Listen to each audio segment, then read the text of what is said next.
জগতে মন মেলে মনে মনের মানুষ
মানুষও বাঁচিয়া হবে সেই মানুষের সঙ্গ পেলে তুমিও মানুষ হবে। সত্য যুগেতে মানুষের রূপেতে এখানে প্রভু নারায়ণ গো, বেতার যুগেতে মানুষের রূপেতে এখানে শ্রীরাম লক্ষণ গো, তাপর যুগেতে মানুষের রূপেতে কৃষ্ণ বলরাম গো, বলি যুগেতে মানুষের রূপেতে এখানে নিতাই গৌর সঙ্গত। মানুষের মাঝখানে সব কিছু ভরা। তাই মহাজার গরম দিনে আমার দরদি আনে, আমার মরমই আনে। এ জগতে মন মিলে মনের মানুষ মিলে না, এ জগতে মন মিলে মনের মানুষ মেলে না।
বহু সে বংশ লোভিত,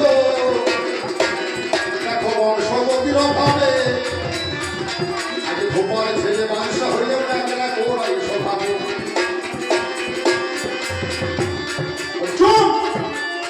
আমি হইলাম করুণাধর,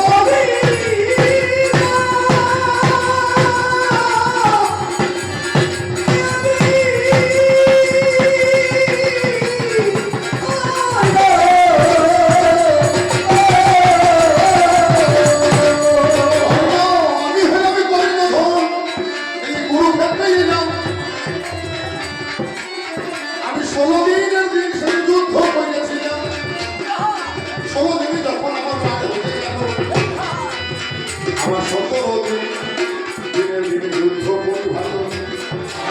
17 যুদ্ধ ক্ষেত্রে যখন চলে যায় দেখলাম আমার রথের চাকা বসে গেল, বেঁধে দিতে হয়। চাকা বসবে না, ভগবান নিজে মুখে বলেছে গুরুক্ষেত্রে ধর্মক্ষেত্রে সমবেত দুঃসভা মা মোকা পাণ্ডব শৈব কিম পূর্বত সঞ্চয়। যেখানে ধর্মযুদ্ধ, যেখানে ধর্মক্ষেত্র গুরুক্ষেত্র, সেখানে রক্তের নদী বয়ে গেল।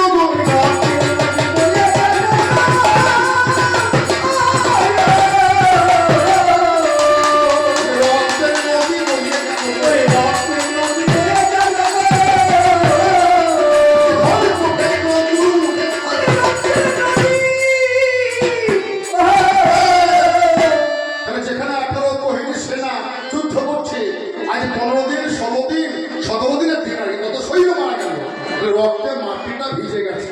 আমার রথের চাকা বসবে না?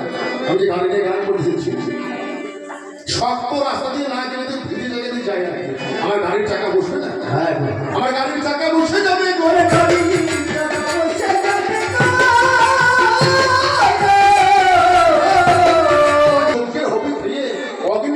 আমার পাতলা পায়খানা হয়েছিল, অর্থাৎ বায়ুমন্ডল রোগ হয়েছিল।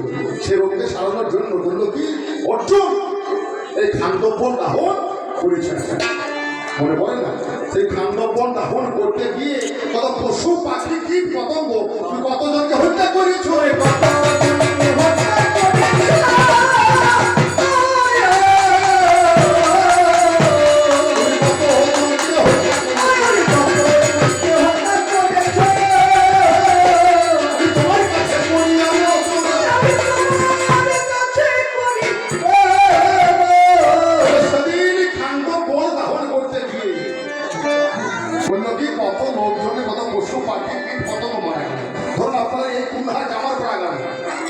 কোন একটা মোড় সে ব্যাধিগ্রস্ত হইল, তার এমন একটা রোগ আর কি, তাকে ডাক্তারে বললো যে গোটা গ্রামের লোক বুক চিয়ে একটু রক্ত দেয়, তোমার রোগটা ভালো হবে।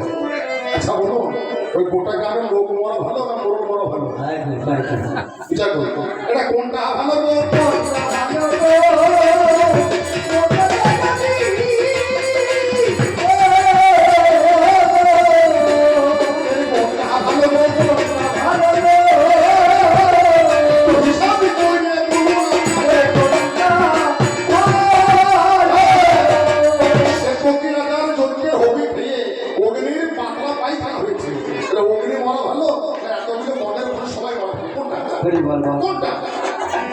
আমার মনে হয় অগ্নি মনে ভালো ছিল। অর্জুন খান্দব্য দাহন করতে গেল যখন সবাই পুড়িয়ে মারা গেল, আমার 6 জন পুড়িয়ে মারা গেল।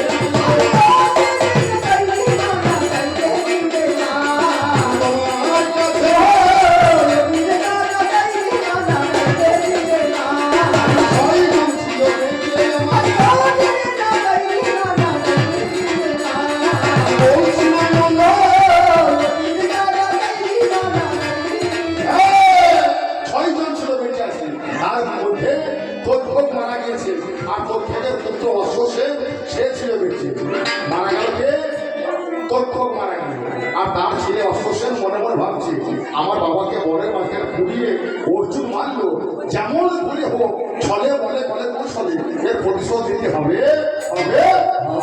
যখন কুরুক্ষেত্রে যুদ্ধ এই কর্ণের বাণী আশ্রয় নিয়েছে,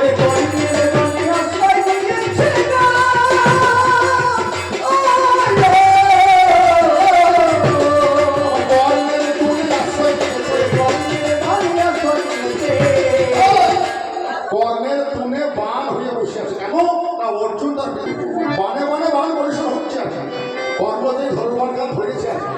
নিয়ে বান যোজনা করেছে, আর সঙ্গে সঙ্গে সেই বানটা ঘুরতে ঘুরতে যাচ্ছে আর কি। ভগবান কৃষ্ণ বুঝতে পেরেছে অর্জুনের আগে হায় নাই গো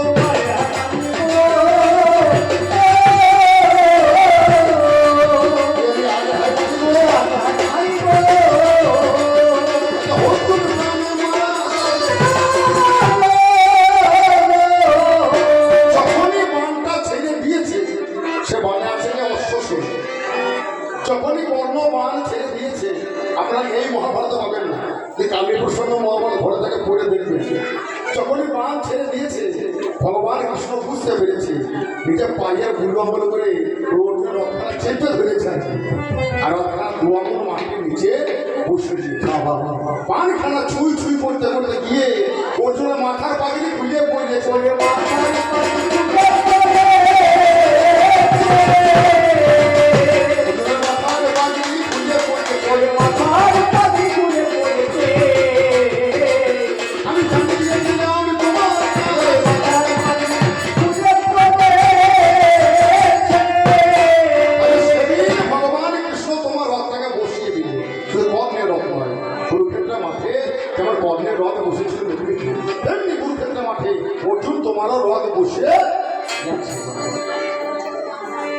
আমি তোমার ভালো পেলাম না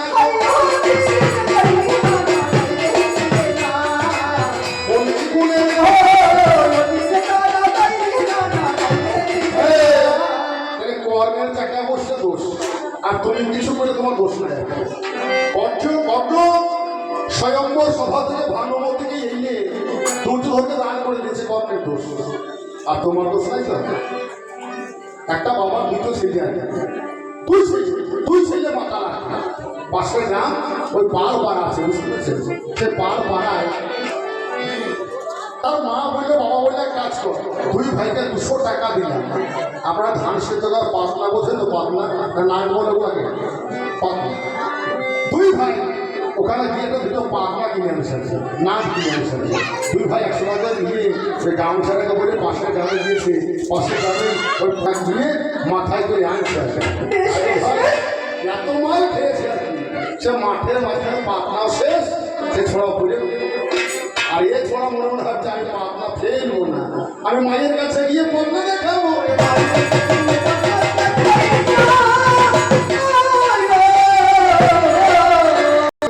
ভাই পাতলাটা ভেঙে দিলি, মায়ের যাবো কোন মুখে আর কি।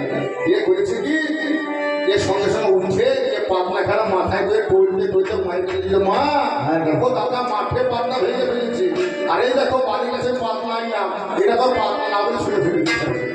বাড়ির দরজায় করে পাতলা দুটো পাতলা ভাড়ায় বসে নাকি, পাতলা ও মাঠে ভাঙবে আর বাড়িতে ভাঙবে। অন্য অর্জুন তুমি পাতলা ভাঙায়, আমি পাতলা ভাঙায়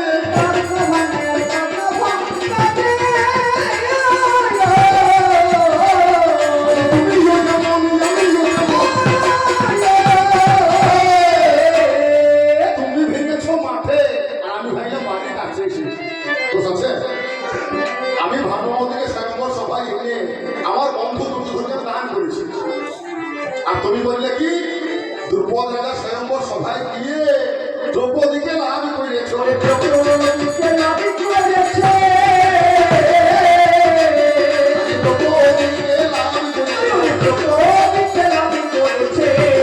আমি জানিয়ে যাই দ্রৌপদ